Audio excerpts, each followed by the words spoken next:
बिस्मिल्लाहिर्रहमानिर्रहीम। अस्सलाम वालेकुम। मैं हूं बिलाल शब्बीर और आप देख रहे हैं मेरा यूट्यूब चैनल मैथ टीचर। उम्मीद है आप सब खैरियत से होंगे।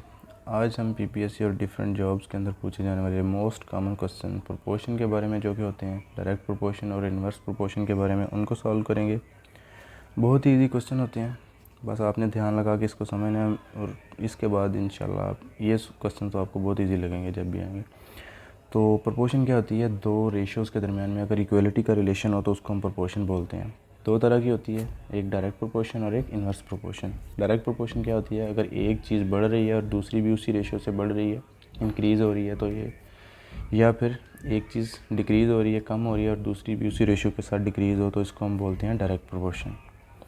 इन्वर्स प्रोपोर्शन में इसके उलट होता है, अगर एक चीज़ बढ़ रही है दूसरी डिक्रीज़ हो रही है, कम हो रही है, एक चीज़ कम हो रही है तो दूसरी बढ़ रही है, तो इसको हम बोलते हैं इन्वर्स प्रोपोर्शन।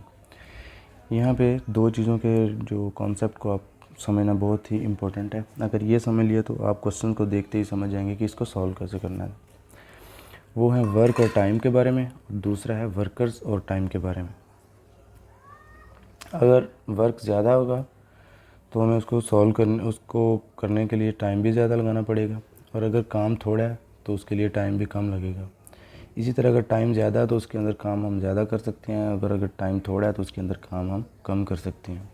तो इसको हम वर्क और टाइम के क्वेश्चन जो होंगे वो डायरेक्ट प्रोपोर्शन के क्वेश्चन होंगे। और दूसरे नंबर पे है वर्कर और टाइम का रिलेशन।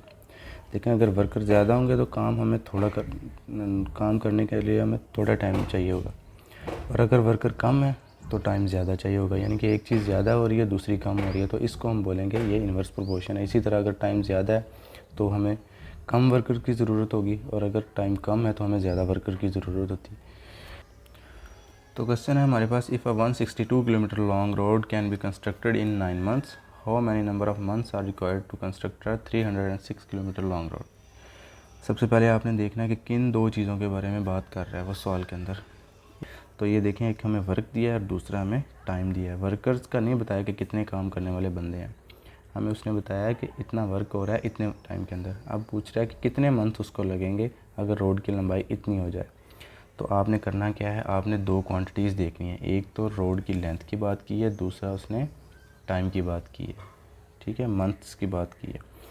तो आपने क्या करना है, जिस चीज़ के बारे में पूछेगा वो उसको हमेशा आपने लेफ़्ट साइड पे लिखना है। तो हम यहाँ पे लिख लेंगे कि मंथ, और दूसरी जिस चीज़ के बारे में उसने दोनों वैल्यूज़ दे दी हैं उसको हम राइट साइड पे लिखेंगे, वो है रोड की लेंथ। हम इधर लिख लेंगे ROAD रोड, और वो किस चीज़ में है, किलोमीटर्स के अंदर है।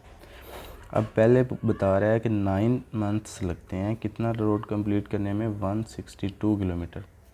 और दूसरे नंबर पे वो पूछ रहा है कि कितने महीने लगेंगे, उसको हम एक्स लेट कर लेंगे, हमें नहीं पता कितने हैं वो, हम उसको लिख लेंगे एक्स।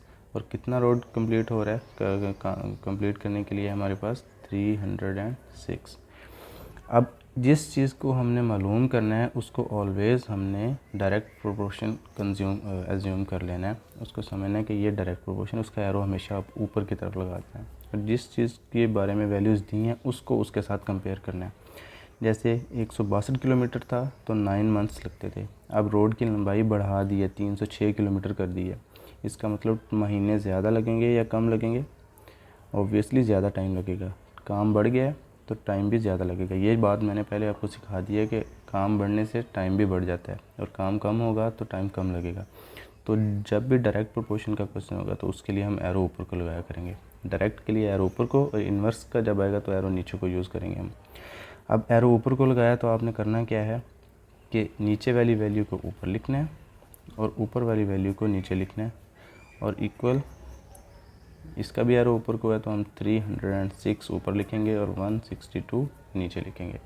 अब इसको सॉल्व करके हमने x की वैल्यू निकालनी है। तो x की वैल्यू निकालने के लिए हम यहाँ पे x लिखते हैं।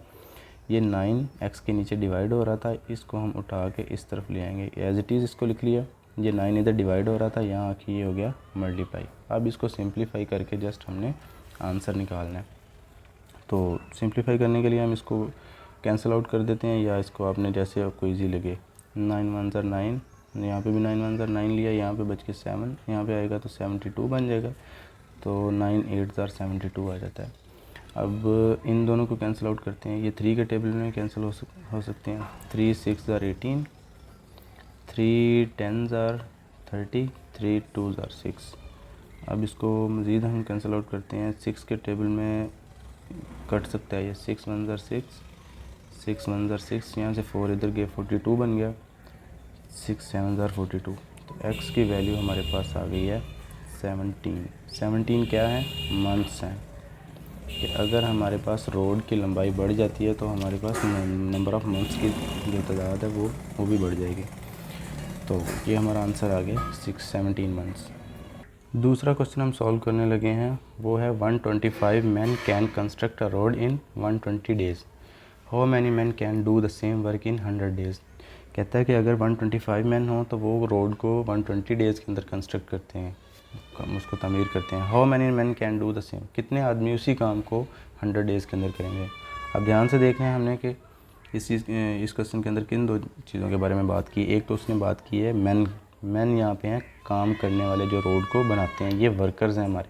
और दूसरा उसने डेज़ मीन टाइम, यहाँ पे वर्कर्स और टाइम के बारे में वो ये क्वेश्चन हमें बता रहा है। तो इससे हमें क्या पता चला, हमने शुरू में देख लिया था कि वर्कर और टाइम एक दूसरे के इन्वर्सली प्रोपोर्शनल होते हैं। इसका मतलब ये इन्वर्सली प्रोपोर्शनल का क्वेश्चन है, इसको इन्वर्सली प्रोपोर्शनल के मेथड से सॉल्व करेंगे। तो मैंने आपको इससे पिछले क्वेश्चन के अंदर बताया था कि जो चीज़ हमने फाइंड करनी होगी उसको हम ऑलवेज़ लेफ़्ट साइड पे लिखेंगे। तो हमने क्या मालूम करना है, हाउ मैनी मैन फाइंड करना है, तो हम मैन को हम लिखेंगे लेफ़्ट साइड पे, और दूसरी वैल्यू किस चीज़ की दी है उसने, डेज़ की। डेज़ को हम लिखेंगे राइट साइड पे। मैन पहले कितने थे, 125 थे, और डेज़ उसके हिसाब से कितने थे, 120 आदमी, 120 दिन वो लगते थे। अब वो पूछ रहा है कितने आदमी काम करेंगे, तो हम देखेंगे कि उसको अपनी तरफ से लेट कर लेंगे कि ये x हो सकते हैं, और कितने दिन है उसके लिए, 100 डेज़ हैं। अब मैंने कहा था जिस चीज़ की वैल्यू फाइंड करनी है उसका एरो ऑलवेज़ आपने ऊपर को लगा देना है। हमने इसको समझना है कि ये डायरेक्ट प्रोपोर्शन है। दूसरी चीज़ को हमने कंपेयर करना है उसके साथ। अब 120 डेज़ थे तो 125 मैन थे काम करते। अब दिनों की तादाद कम कर दी है, काम उतना ही है, तो हमें मैन वर्कर्स ज़्यादा चाहिए होंगे। इसका मतलब दिन कम हुए हैं और वर्कर्स हमें ज़्यादा चाहिए। एक चीज़ कम हुई है, दूसरी उसके हिसाब से बढ़ेगी, तो एक चीज़ के कम होने से दूसरी बढ़े तो ये होता है इन्वर्सली प्रोपोर्शनल। तो हम इन्वर्सली प्रोपोर्शनल के लिए एरो नीचे को यूज़ करेंगे, ठीक है। अब एरो ऊपर को लगाया है तो इसका मतलब नीचे वाली वैल्यू ऊपर और ऊपर वाली वैल्यू को हम 125 को नीचे लिखेंगे, इक्वल 100 नीचे और 120 ऊपर है। अगर एरो नीचे को लगाएंगे तो इनको एज इट इज़ हम लिख देंगे 120/100, ठीक है।